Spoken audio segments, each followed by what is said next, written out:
foundational practice. Okay, it's nothing out there, nothing that's too hyperventilation driven.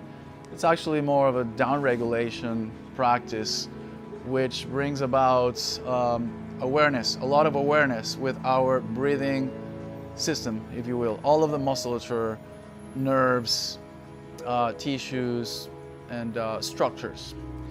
I'd like to start by saying that nowadays, and for a long time, there has been a breathing pattern that's predominant in especially modern countries and societies, where the chest and the neck and the shoulders are active most of the time.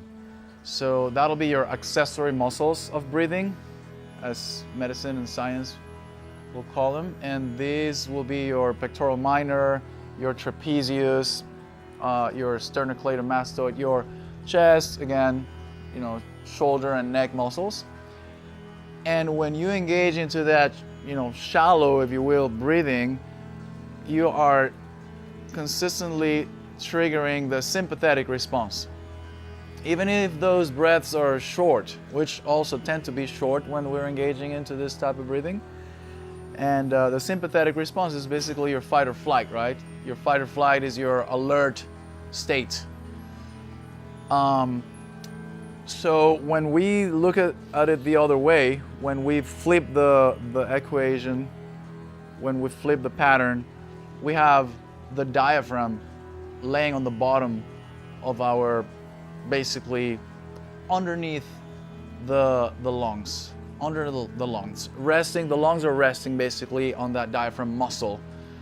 And I like to say that the lungs are organs, not muscles, and these organs, the lungs, rely on the muscles around and under and above to be able to squeeze the air out and bring the air in as well, okay?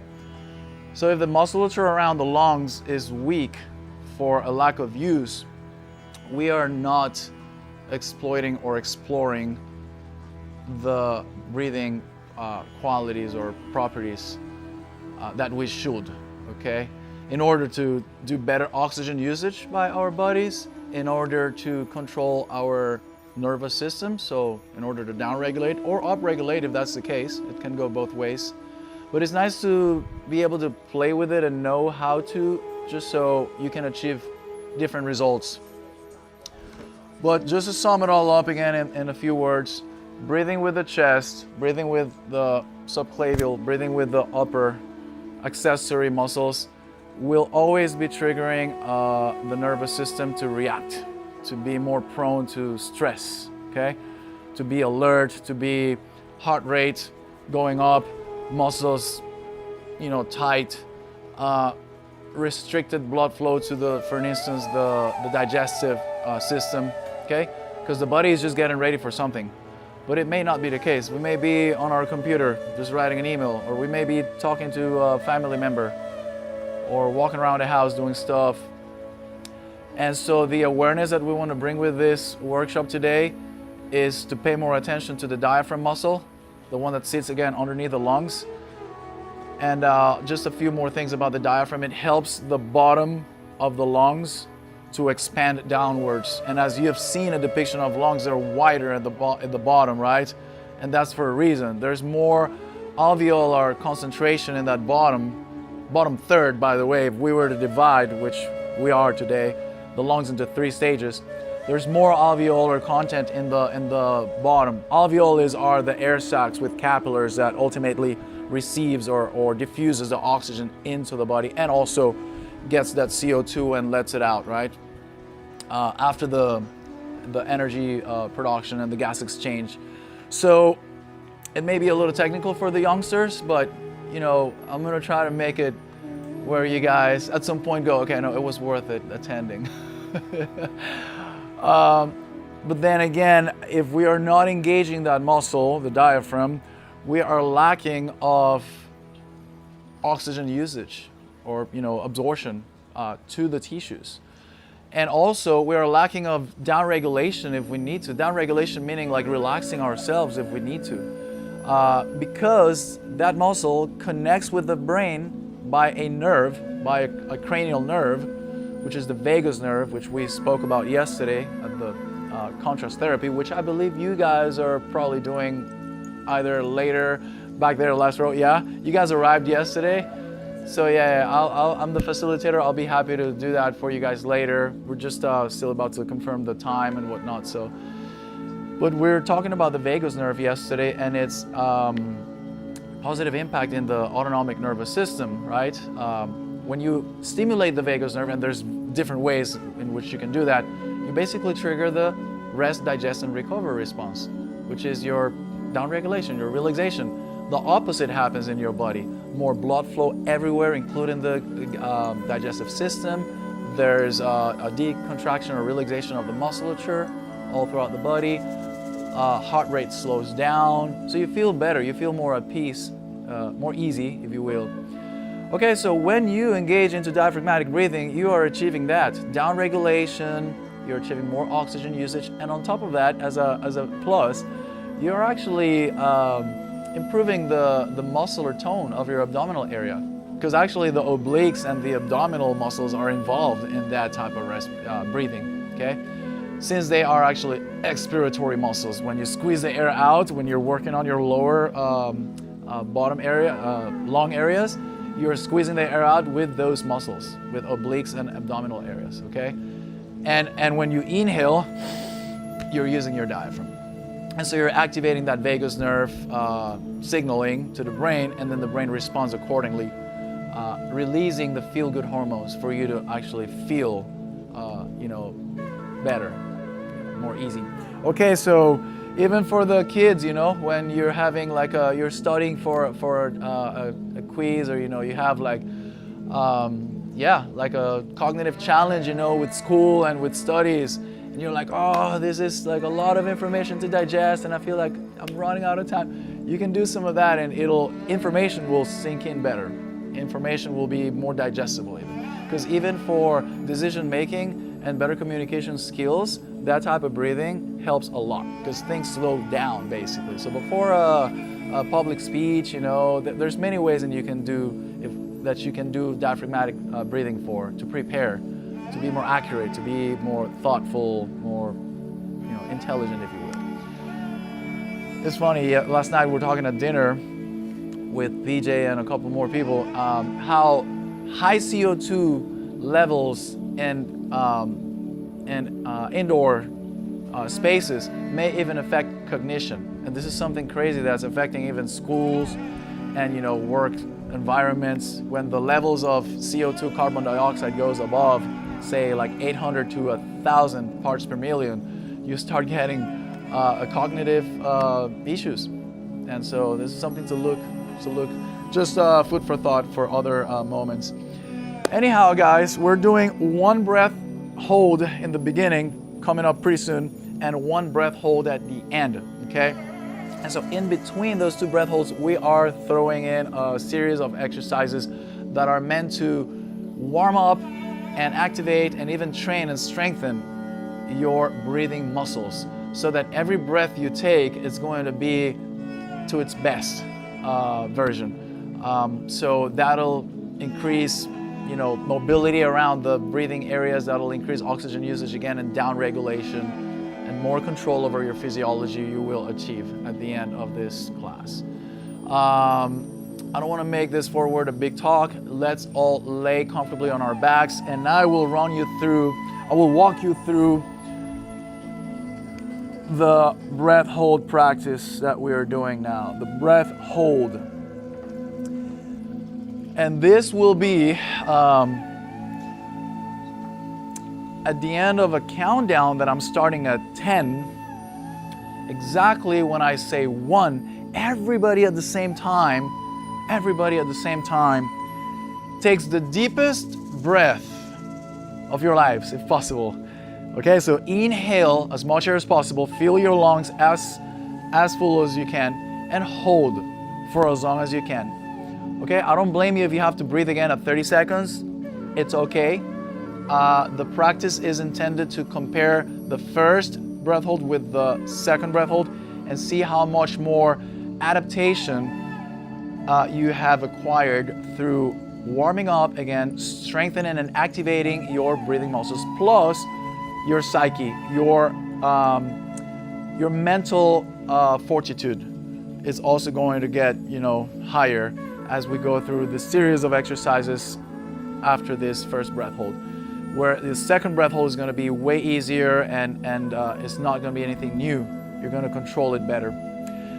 Breath holding is a good baseline, a good measure to see where we're at in the being able to sit with ourselves comfortably and being comfortable in our own skin and being able to focus, to stay calm, to focus, and also when things get uncomfortable, how good are we dealing with discomfort within our own tissues, our own bodies, okay? So this is going to be a good baseline. And of course, this will vary from people to, person to person. Okay, when you guys have to breathe again, raise your hands, okay? This is very important.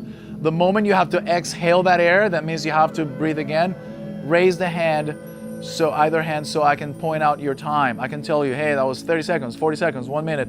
And we take, or you guys take a mental note of that time, okay? So we can compare on the second one. All right, ready for that countdown, guys. 10, 9, 8, 7, 6, 5, 4, 3, 2, 1. Inhale as deep as you can. Feel those lungs to their maximum and off we go. I'm assuming everyone has already inhaled fully.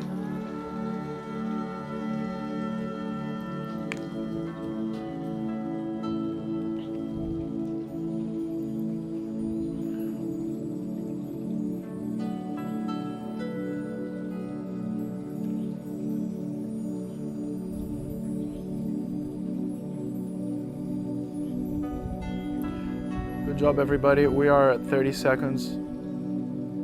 That was 30 seconds. Good.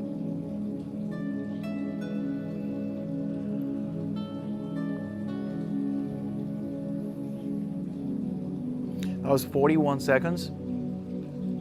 Good job, guys. We're getting close to a minute. This is 49. We are, at this point, 5 seconds away from the minute mark.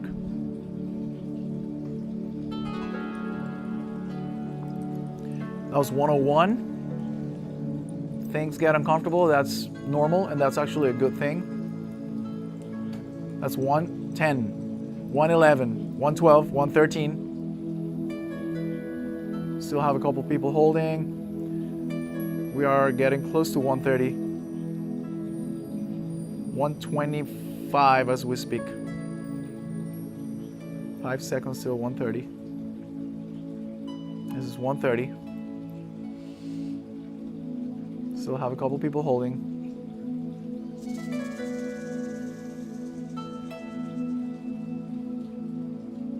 And this is 145. We're getting close to 2 minutes.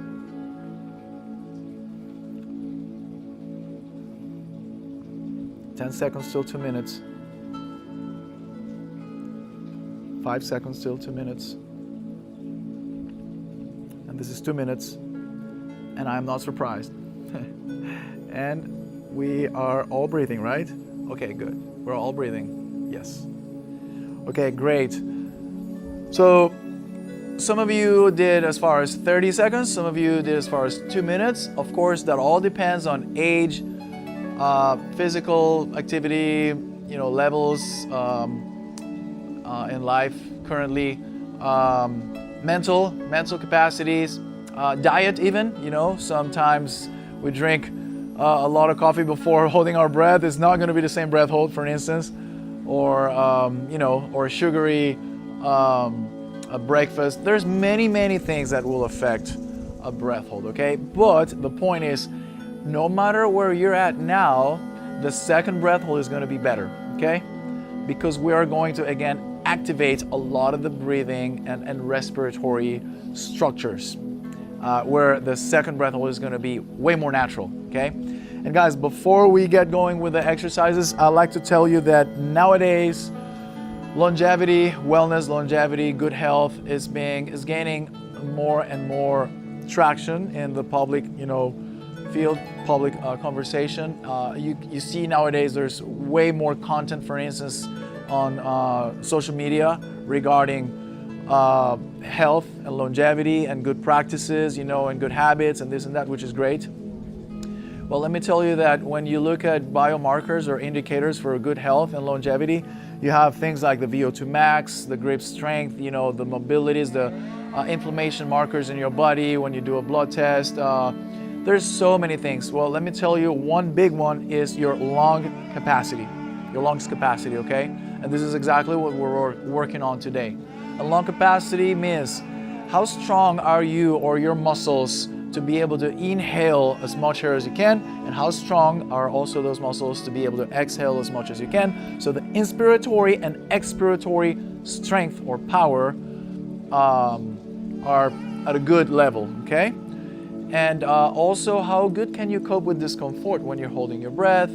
How much control do you have over your musculature, where you can start as we used to breathe as babies, which was belly first, then ribs, then if you need it, you recruit the accessory muscles, the ones up top, okay? That'll be the right order for a coherent, functional, logical, physiological breathing, okay? So we're gonna start with the diaphragm, guys. And as you're laying comfortably on your backs, and I would suggest the more neutral you are, the better. Especially for this first part. If you guys, unless you have like a lower back issue, being flat is a good idea for working with the diaphragm, okay? I'll ask you to place your dominant hand on your belly, right around between your belly button and your waistline, okay? Right there. And gently press downwards with that dominant hand. The non-dominant hand can actually rest on your chest, okay?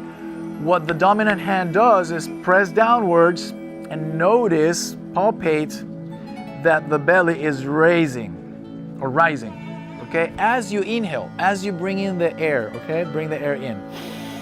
So on the inhale, we want that lower belly to protrude, and we want to have that dominant hand pressing down in order to oppose or press down that raising or rising belly, okay? What that'll do, guys, is connect with the diaphragm, train the diaphragm. The diaphragm is gonna have to work a little harder in order to get that airspace filled, okay? And just so you know, what's happening there is actually that your organs have to move forward out of the way for the diaphragm to be able to descend and pull the bottom of the lungs downwards, okay? That's what's happening right there. It's not that you have an airspace right here. You have guts, right? You have your organs, your stomach, and all that is moving forward again in order for the lungs to be expanded downwards, okay? So that's a good thing to know. And I want you to hold that inhale. Once you've already gotten all the air that you can, hold it on the top. Hold that, protruding belly at the top for 3 seconds, maybe 3 seconds. As you keep pressing down and out, to then start your exhale with an S sound, okay? So let's do that many times, and let's start with the nostrils and nasal passages, but at some point, I'll ask you to switch to your mouth and notice the difference between mouth and nasal inhale, because we'll discuss both in a little while too. But in the meantime, guys, emphasize that inhale. The top hand keeps the shoulder and the chest neutral, okay? This is what we want to be feeling and encouraging ourselves to do, is to keep our shoulders tamed, neutral, relaxed, our chest from puffing up. We want to keep that upper respiratory or breathing areas neutral, inactive. All that energy goes to the bottom, okay? This is diaphragmatic breathing at its best. This is what free divers do before they do a long breath hold, whether it is on an immersion or just a static breath hold. Of course, they have a snorkel on and mask, And so they're not really doing the pressing of the belly, they're just doing it naturally because they have already achieved that control over their musculature, which is what we intend to do with this type of exercises. Keep going for maybe another minute. And I would like to encourage you to emphasize that inhale. Make it a nice, strong breathe pull or draw of air inward. So you really drive the air to the bottom of your lungs in a emphatic way.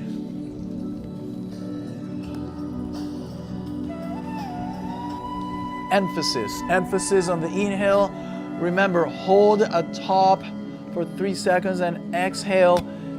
S sound. Make it loud, make it audible, make it noticeable. That S sound, exhale.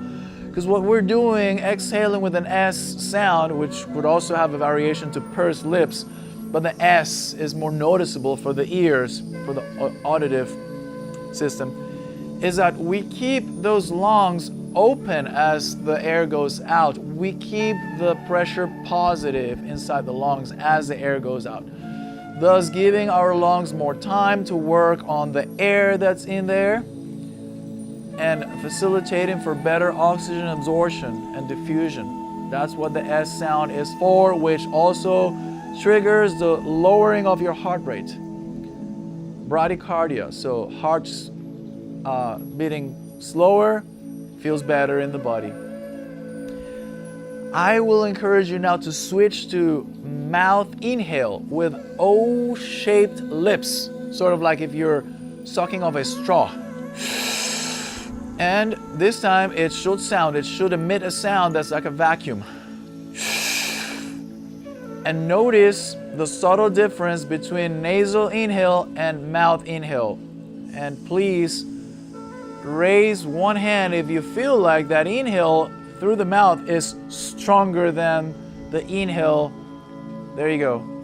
Anybody else? Feels like that inhale through the mouth is stronger? It's got more traction? That's good. Okay. So that's food for thought. There's nothing more physiologically accurate and healthy than a nasal inhale.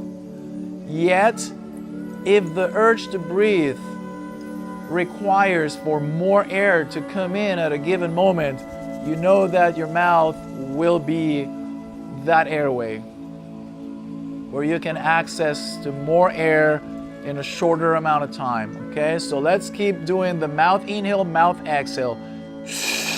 Vacuum-like O-shaped lips, so tiny O in the lips, so you restrict the airflow so that your diaphragm muscle and your intercostals, which we will explore in a little while, gets put to work. They have to engage.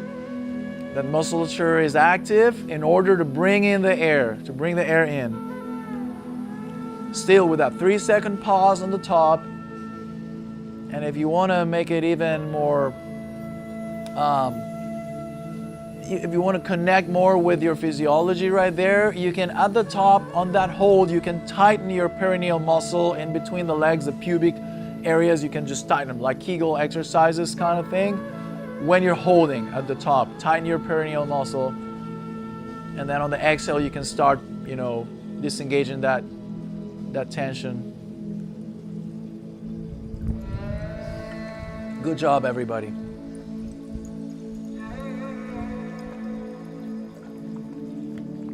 Excellent. Let's throw a couple of sighs. Most likely, your heart rate should have lowered a bit. Your muscles should be more relaxed than they were.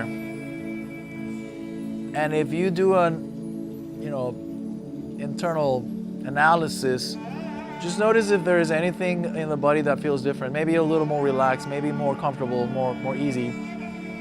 Just take a few seconds to analyze bodily sensations. We had just done diaphragmatic breathing, guys, at its finest.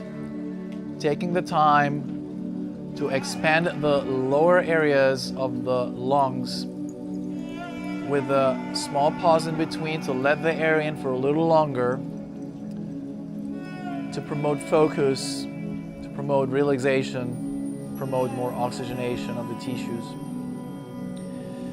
Slowing down that exhale will keep that heart rate going lower and lower and lower, which is a very relaxing practice.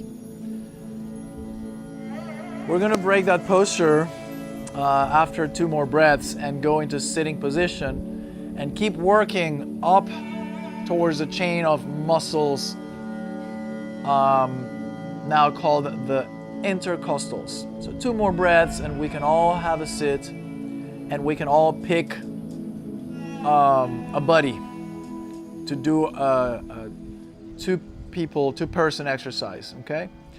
That's it. 1 breath and let's all sit.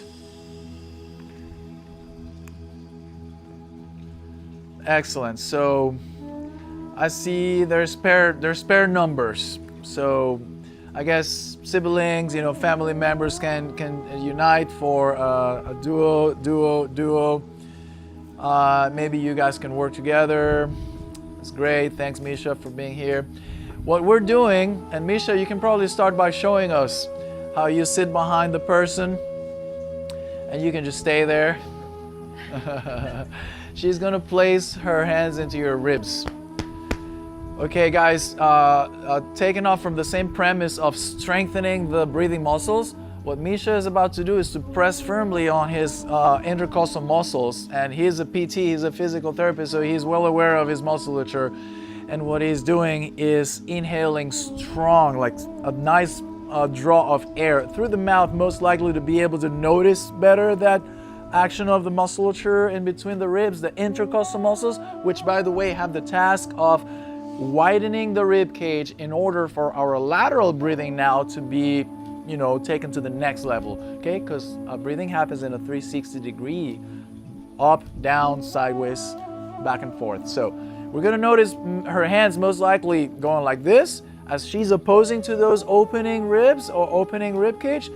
And we're gonna keep the shoulders relaxed, the belly inactive as well, and that nice strong inhale is gonna go into the ribs at 3, 2, and 1. All right, exhale fully, and this time even with more emphasis on the inhale.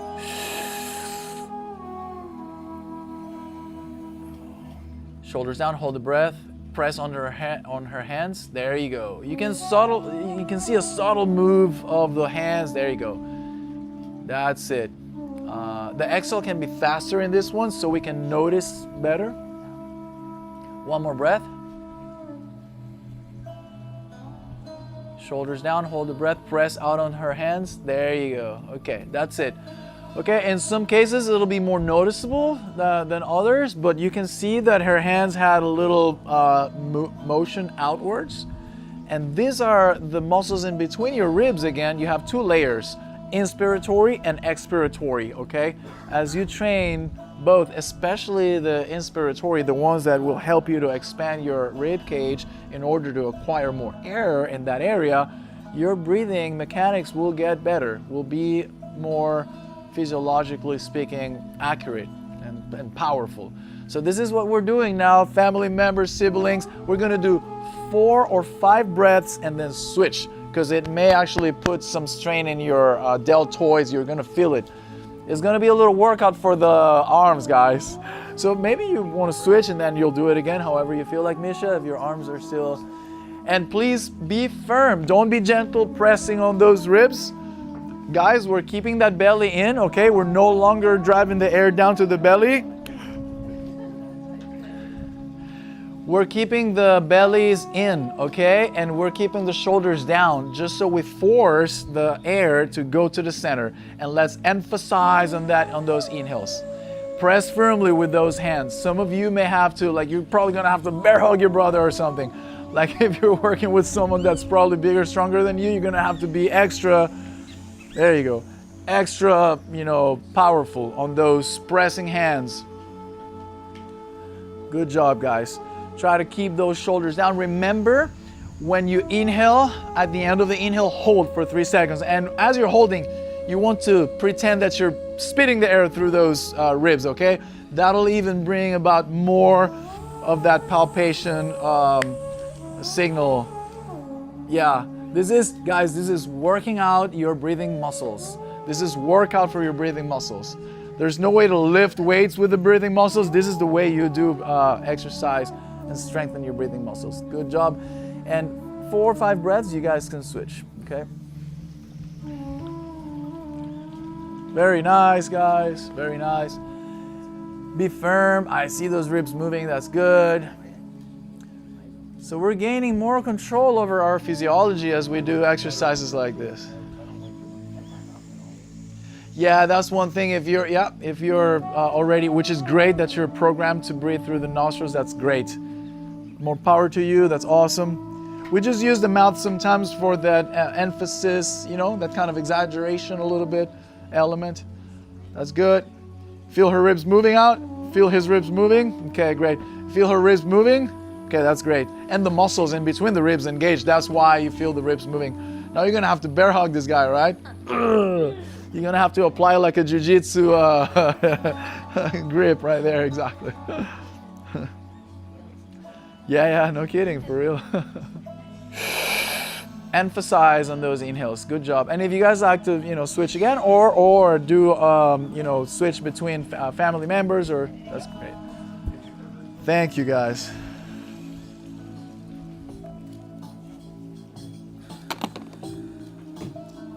Seven.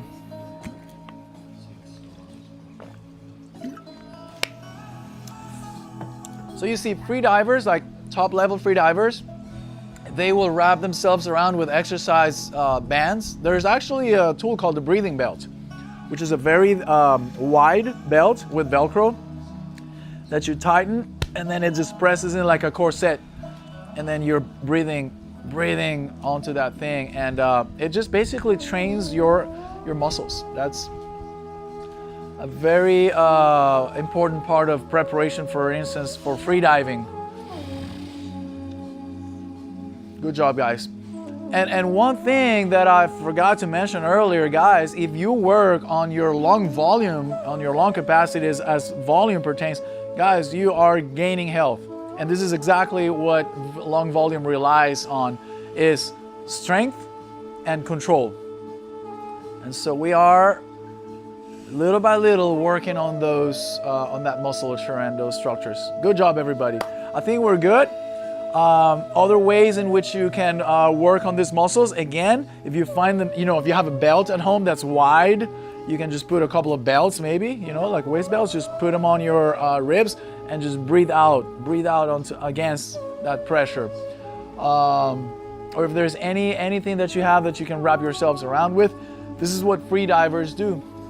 And these are the people who can hold their breath for the longest time. And so they're a really good example for how to strengthen your breathing muscles.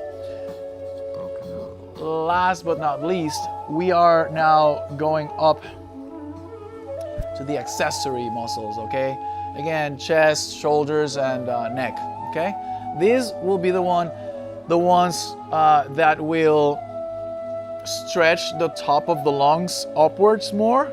I want you to visualize this whole exercise series that we're doing in this way. So the diaphragm muscle, like a wind instrument, the accordion, right? The diaphragm is helping the bottom of the lungs to expand downwards, okay? And sideways a little bit. The intercostals are helping the center of the lungs, that mid portion of the lungs, to be able to expand sideways and back as well. You probably felt a little bit of the back and forward a little bit too, okay? So it's like the center, the lateral breathing, but it kind of affects all angles. And finally, the accessory muscles will help. Since the last two ribs are attached to the top of the lungs, when you shrug your shoulders, for instance, and you tilt the head back a tiny bit, you do a head extension, you are actually pulling those two ribs up, and the ribs will pull the lungs up. So you're all in all stretching, maximizing the capacity for your lungs to bring in the air. Again, since the lungs on their own cannot do that, they are not muscles. They of course have tissue, they have,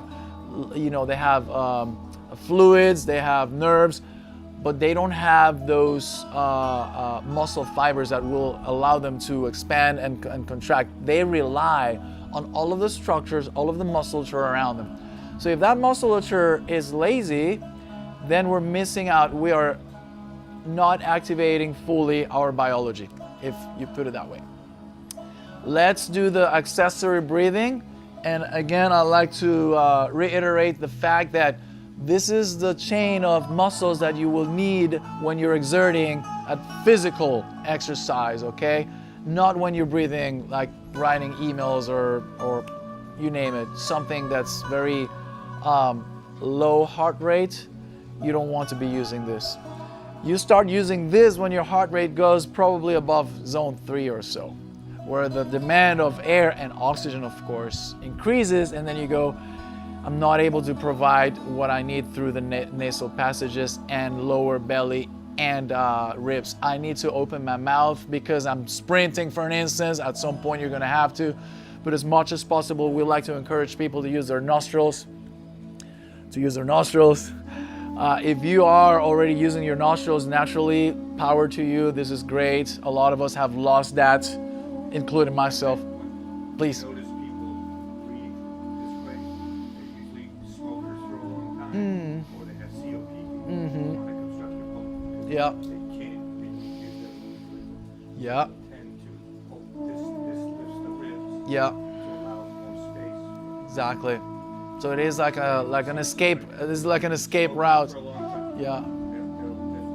They'll Yeah.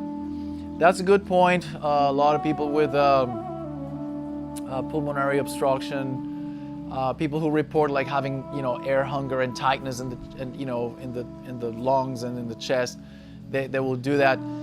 And there's also something very interesting that I learned on a book by a U.S. Journalist called James Nestor. The book's name's Breath, and he interviews physical therapists. He interviews freedivers. He interviews respiratory therapists, etc. And he found out that roughly speaking, at the age of 6, 7, 8 years old, we start becoming more aware of the complexity of the life that surrounds us. Whether it's through a kid that bullies us at school, or parents that are arguing all the time in front of us as we're children, and it kind of gets in our nervous system. Or we watch the news, for an instance, and we see that there's some like sad stuff in the news, or you name it. There's so many things, right, that we start kind of losing that innocence in a way, and that automatically affects our breathing patterns. We start shifting from our safe environment, belly breathing, as we were born belly breathers and nasal breathers, by the way. We start shifting towards a more sort of like survival mode breathing, which will be your chest, your shoulders, your neck, and your mouth, and shallow without really expanding, So it's a beautiful conversation, to remind ourselves that we were born breathing with this area. We were born breathing through the nostrils, obligated nasal breathers we were as babies. And some of us have lost that because the world has taken that from us, but not forever. We can always reclaim it, and this workshop is intended to reclaim that, if the case is you have lost it momentarily. Okay, there's a lot of time ahead of us where we can work on things like this. Some of these things, at a neuromuscular level, needs training. Breathing is one thing you can bring from the autonomic being like what happens without us having to think about, right? Like heart rate, digestion. We're not thinking about those processes because they're too complex to think about. Well, breathing is one of them, but the beauty of breathing is that you can also bring it to the conscious level, work on it as you work on a car, fix it, and then put it back to run an automatic, see how it gets, notice nuances on like, oh, I'm breathing better at night, I feel like I'm not breathing so much through my mouth anymore. Or, I feel like I'm more aware during the day of my breath. Oh, that's great. I'm slowing my breath down. I'm running the air through the nostrils. Whatever it is, improvements that you may notice, then bring it back to the conscious level again, work on it again through a breathwork practice, whether it's a group or solo. Leave it again on the autonomic space for a while and keep working on it. You guys probably heard of Dave Asprey, the biohacker, the guy that invented the bulletproof coffee and the brand Bulletproof, maybe. The guy is big into all of the stuff that we like, right? Optimization of the body and mind. And he said in an interview that he had to work for 5 years consistently on breath work in order to rewire his wacky patterns of breathing.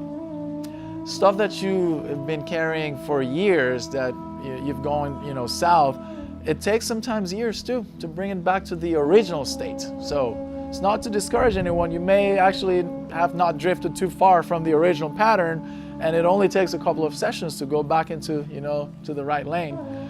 But yeah, it's something that, deserves, attention. Okay, we're going to keep going up to the accessory muscles, this time with awareness, right? With more intention, not with that shallow breathing autonomic thing, but we are bringing it to the conscious level. It's gonna look and sound like this, guys. It's gonna look and sound like this. Or if you prefer nostrils, but I always encourage for this type of exercises to be done through the mouth because of that action or traction that we gain, so we can exaggerate a bit and then we can switch it to the nostrils, okay? So you see me, I'm shrugging my shoulders, I'm leaving the belly alone, right? I'm starting here and moving up to here. Exaggerating. Once I got all the air up here, I rest my shoulders and neck and I drop them. This will increase the pressure in your lungs. This will also open more the internal walls of the lungs, okay? And then you exhale with that S sound. Puff up your chest, keep your back straight. Let's do it. 3, 2, and 1. Drop your shoulders, relax them, puff up your chest.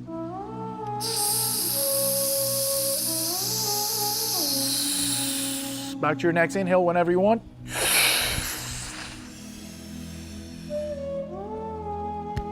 Nice little, tapping around the shoulder, the chest, the sternum.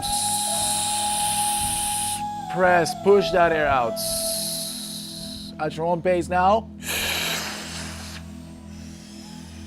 Feel how that musculature really engages and that space is created, that pressure takes place.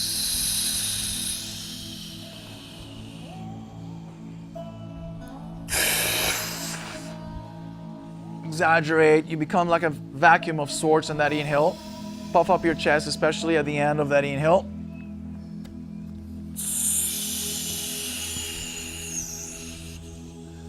Let's throw 3 more breaths. Don't worry, I'm just gonna go above you briefly and okay. Couple more breaths. Good job, everybody.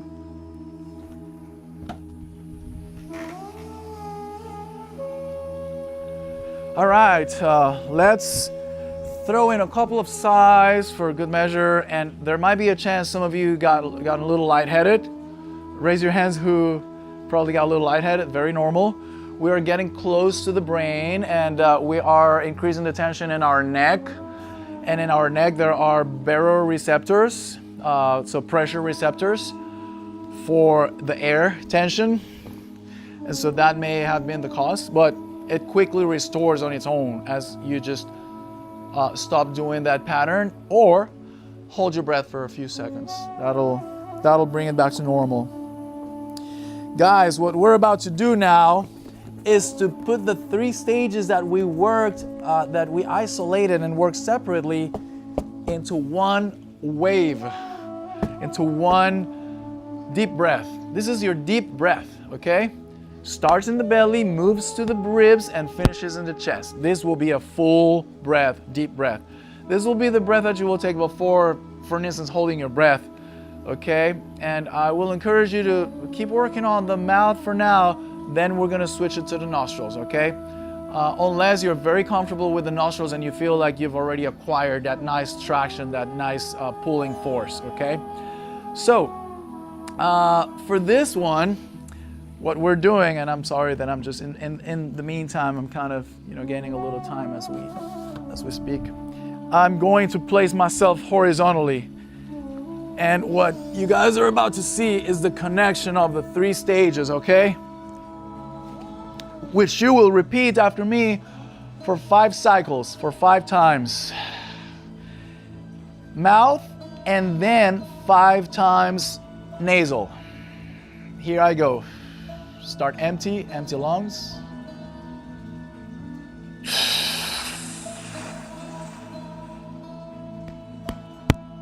Even 3 slightly different sounds as I tap on each container. I'm gonna do one more.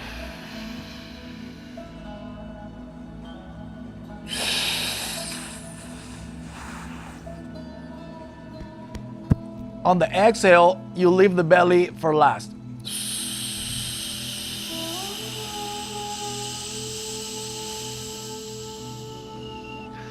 So you exhale in the opposite order, okay?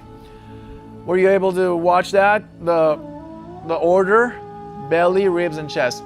It's common that sometimes we go all out in the belly and then we kind of run out of power or juice to keep going up. So as long as you engage the belly nicely and you feel that control, feel in the belly, just stop and keep going up, okay? Save some of that traction power to keep going up to finish with the chest. Let's all lay comfortably on our backs. Now we're going to remove the bolsters because we can actually just slide them back. Back or sideways. I'll remove them sideways. And in that case, I'll grab them. Yep, thank you. Removing the bolsters will will set us in a more neutral position. Our bodies will be more neutral. Sorry. Thank you. Gracias. Okay, so we're totally neutral. I'll help you guys. And now we are doing belly, ribs, and chest. Mouth inhale at the count of 1. If you guys can stay totally flat, it'll be better. So there's no restriction on the lower areas. 3, 2, and 1. Nice, good control, good order and control. That's awesome. Yeah, 3 taps, why not? And exhale with the belly at last. Leave the belly for last. Good job, everybody. It is normal that we cough sometimes. It gets a little scratchy in our throat when we're doing breath work exercises. There you go. Let's count 5 of those cycles and then we'll switch to nostrils, nasal passages, friends.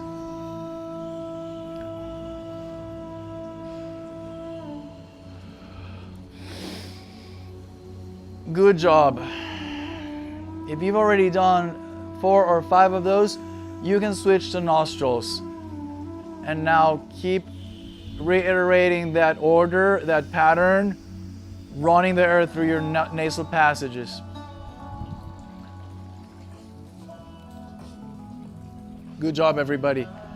And then we'll do 4 or 5 more of those.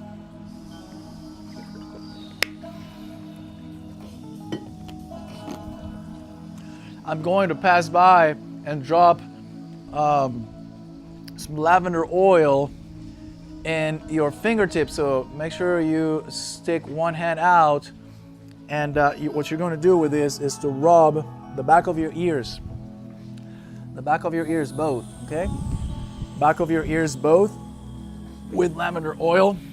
So this will be very relaxing. Perla, disculpa. This will be very relaxing for the next stage. Rub the back of your ears, guys, with the lavender oil that I'm putting in your fingertip right now. So rub the back of your ears, and this will be very relaxing since lavender is a soothing scent for the nervous system. Everybody's got a little lavender in the back of their ears now.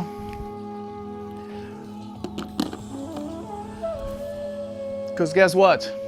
After those 5 nasal inhales, we are preparing for the second breath hold. Since we've already warmed up and activated all of the musculature in our breathing system, and we have some concepts dialed and some more control over our physiology, this next one, the last breath, it's going to be, well, hopefully, the biggest breath, the biggest inhale of your life. And it's going to be done through the mouth, just for the purpose of entering as much air as possible in the lungs, which will sustain your breath hold for longer.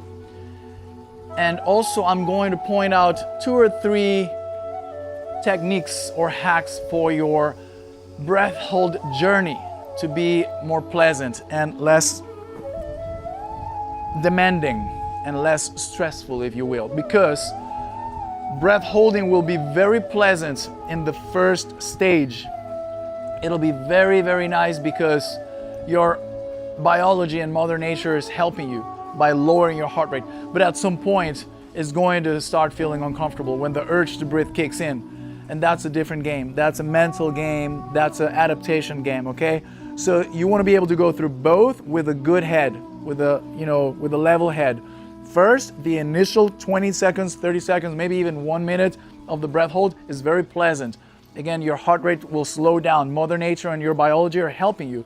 You want to use that moment and just make it last as long as you can, okay? By what? By focusing on good bodily sensations and sounds, whether it's the music, the water, the little fountain. There's a little, I think that's probably lavender oil that attracts bugs. Okay, focusing on good sounds and bodily sensations, whether it's the sound of the water on that little fountain, that little pond, or the music playing, or if there's a little breeze blowing, make sure you feel how nice that breeze feels on your skin. Here's another technique. This is your body scan or body scanner from head to toes. You're just running a virtual scanner and making sure that all the musculature in your body is disengaged, it is relaxed, it is inactive, okay? There might be little places in your body where there might, still be tension. You never know, neck, shoulders, even your legs. Sometimes you'll notice that when you become very aware of your legs being relaxed, your feet will probably kind of move, sideways a little bit. Your hands should be resting next to you, like Shavasana yoga pose, next to your hips or legs or thighs. And then guys, that body scanner is very, very useful to be able to disengage fully, because every little portion of muscle that's engaged is burning oxygen, is consuming energy. So in order to last longer on your breath hold, you want to be totally disengaged, okay? And finally guys, go to your happy place. Whatever it is, maybe your puppy at home welcoming you, shaking its tail, or I don't know, you surfing like the best wave of your life, or performing at the best of your ability in your beloved sport, hobby, art form, you name it. Whether you're a chef, or you're a runner, or you're a dancer, whatever it is that moves you, that's again, hobby, art, sport. Visualize yourself vividly performing at the best of your ability, okay? This will be good ways to invest your time while breath holding. As I will be announcing every 30 seconds, every minute and a half, etc. From now on, I want you to be as still as possible, and do some more diaphragmatic breathings, which were the ones that we did at first, which were basically belly breathing with S sound exhales. And soon I'm going to start a countdown. While I run the countdown, I will ask you to breathe differently. We're going to sigh, but for now, let's just throw a handful, 4 or 5 diaphragmatic breathings. Belly.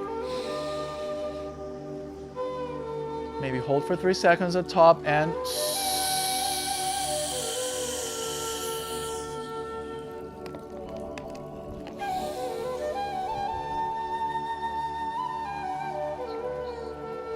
just quickly remember your first time, your first breath hold time, so we know where we're starting at, or what's the goal.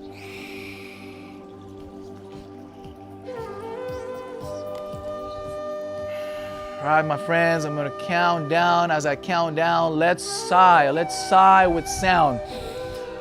The more neutral you can be, the better. Remember, the less muscles engaged.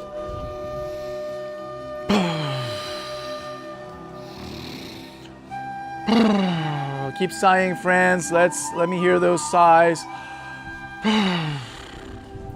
This is mildly purging a little extra CO2 so your breath hold can be more pleasant. Let me hear those sighs, a handful more of sighs, and 10, 9, 8, 7, 6, 5, 4, 3, 2, ready? 1. Inhale as deep as you can, as much air as you can. Fill those lungs completely, off we go. Start your body scanner, friends. That's it, good job.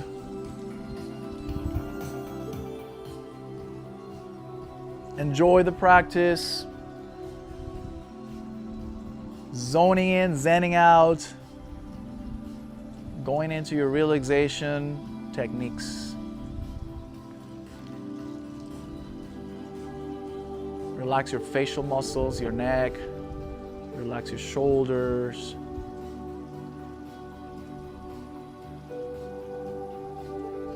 You can always go deeper into relaxation. Body scanner. Already gone past 30 seconds a long time ago, actually. This was 47 seconds, lady over there. 47 seconds, that was good. Better than the first one. We just touched a minute. Good job, everybody. Go back to your enjoyment mindset. That was 115.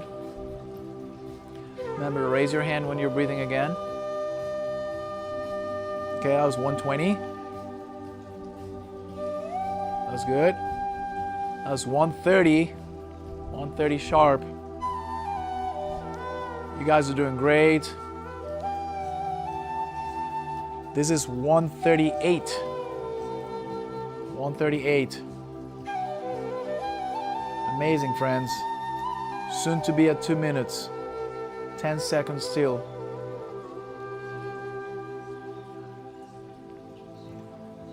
And this is 2 minutes.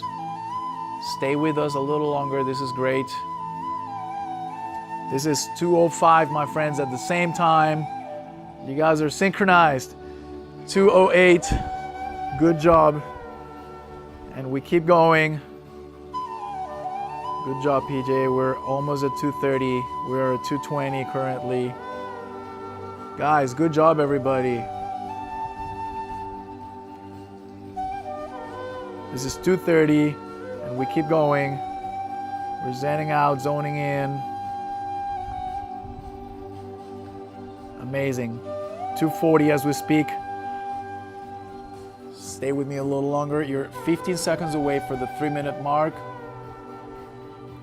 It's just a little more pain that we have to endure, and this is great because it's making us stronger every time by the second. 5 more seconds till 3 minutes, PJ. And you just got to 3 minutes. And you keep going. This is great. 3:03, my friend. Good job. Inhale and exhale fully strong for a few cycles.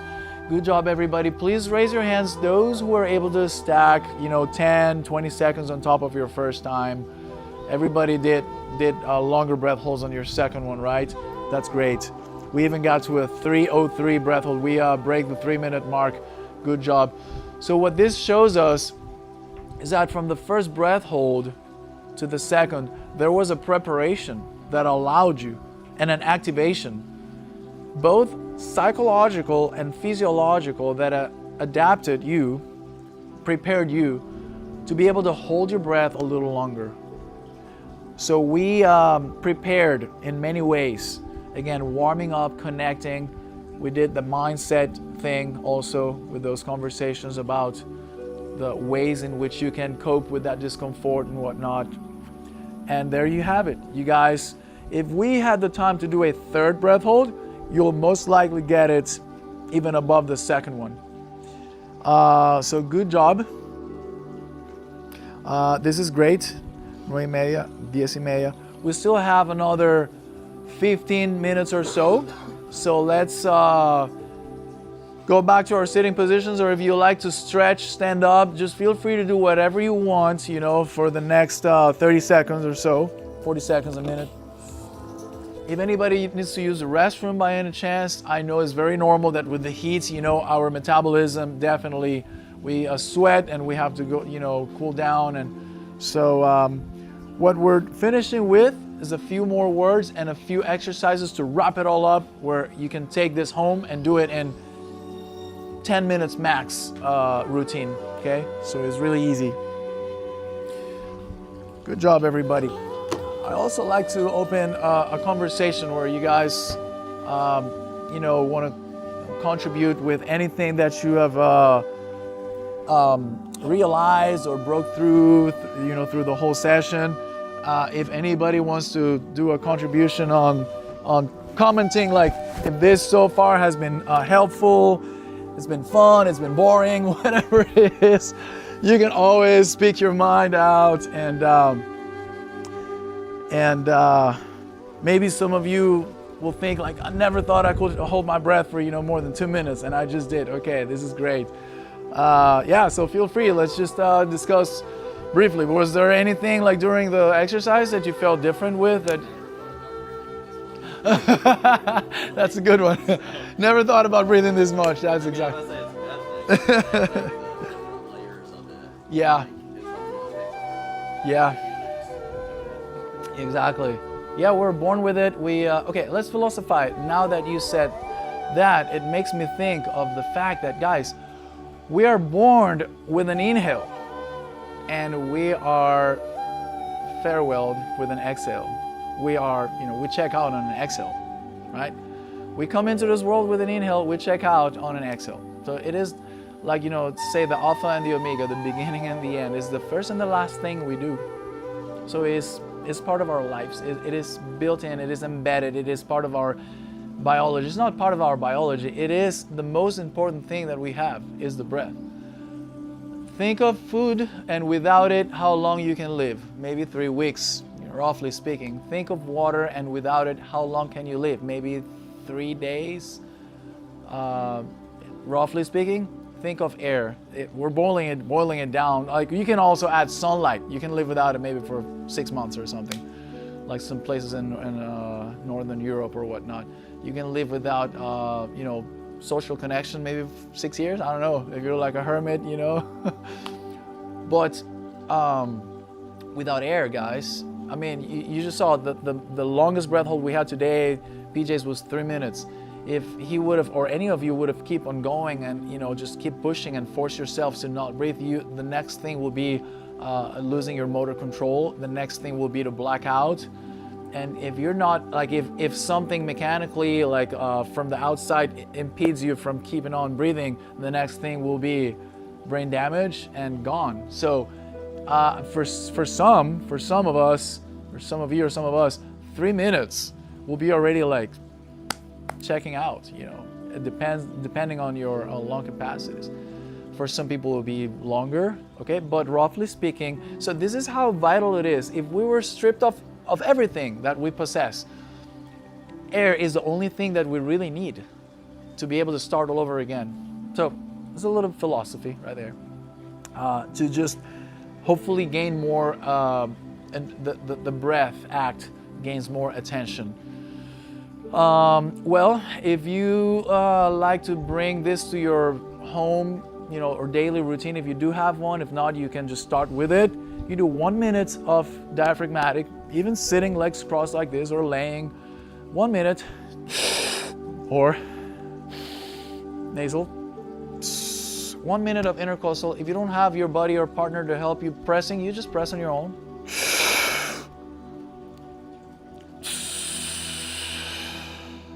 Okay, 1 minute of that minimum. You can do 2-3 minutes, but like 1 minute will do it. Still better than nothing. And 1 minute of chest, or, you know, shoulders and chest. And then 1 minute of a full or deep breath, maybe laying flat on the carpet or sofa or yoga mat or bedroom. Then you're warming up and you're activating your musculature and your nervous system also. Guys, 1 minute breath hold, or maybe 30-second breath hold, whatever you feel comfortable with, or actually not. You don't want to feel comfortable. You want to get to that little discomfort too. That's actually one of the premises, is that when you expose yourself to air hunger, you're making yourself stronger.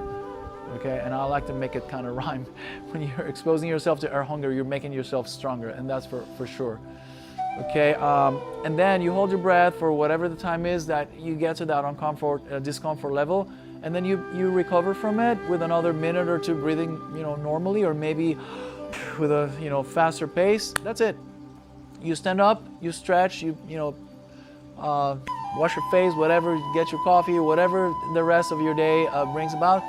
You will be different. You'll be a different person after you've done something like this. You will put, I said that yesterday, if you do a copy of yourself and place that copy of yourself next to a starting line. Hi, Justin, how's it going? You got a message to deliver? Yeah. What is it?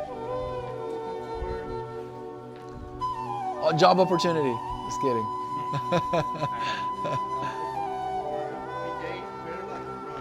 PJ Perla. Okay. You're gonna serve the other place at 2:30 in the Gotas. Oh, that's nice. So you have to be there like 5-10 minutes. Downstairs by the shaka? Yeah, Okay. 2:30, so 2:20, 2:25 being down there. Yeah, that's right after pretty much lunch. Ron? No, Ron. Okay, it's not here. That's right. Ron was with us last night having dinner, but he's with his wife and daughter somewhere. Thanks, Justin. Thank you, bro. Cheers. So good. All right. So yeah, you place those two versions of yourself in a starting line to say like run a 5K or something, or whatever challenge is. And one of those copies pays attention to this and did the little morning activation for the breathing, and the other doesn't. You bet the one that paid attention to breathing will finish first, even if it's for a few seconds. So a few exercises to maximize your lung capacity. This will be your yoga asanas or stretching poses. Anything that has the bending, the arching, or the rotating mechanics in with a full breath, with a deep breath. So for instance, a cobra on a full breath. So you can just lay down and take that full breath, which is even better, having that pressure on your torso as you're laying down flat. You go full lung capacity, right? And then go for your cobra. All the way up, maybe a variation, looking over one shoulder, looking over the other shoulder, and exhale down. As I lifted and arched, I am pressing my lungs, and the air is wanting to go to different directions, thus bringing expansion. Same with, let's say, a forward fold. I like to start right here where I'm able to bring that full lung capacity in. Go for the forward fold. Hold it for a few seconds. Right there, I'm pressing, and then the air is wanting to go sideways, bringing expansion. Good thing is, when you exhale, you go deeper into the pose. It feels great. So you can come up with anything that you know that has bending, twisting, arching, cow cat, and just keep it there for, let's say, 10 seconds, 15 seconds, and then fully exhale, and then go back to another one. This will slowly increase the flexibility of the muscles, of the tissues of the lungs in all directions. And along with those exercises that you just did, you bring that strength from the surrounding areas. Guys, your lungs will become stronger, and you'll live longer. That's basically what it is. Again, one of the biomarkers for good longevity and health, lung capacities. And lung capacity is not only your volume, it's the capacities in general. Inspiratory and expiratory strengths, as we just trained today, where you're just able to really inflate it and deflate those lungs.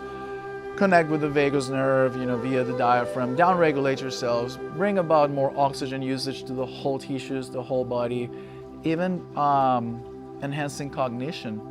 So there's much more to it, right? We can be talking and doing exercises of all sorts. There's different variations. I'm sure some of you will also know some stuff that we can apply.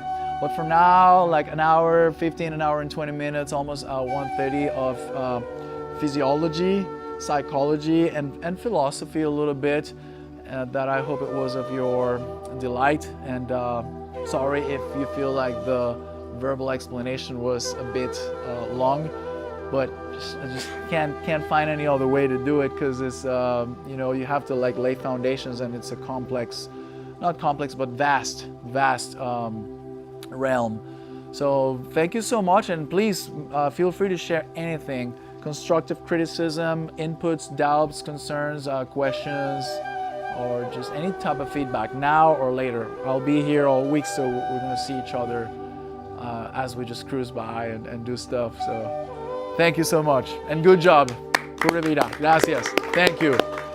We're going to spray those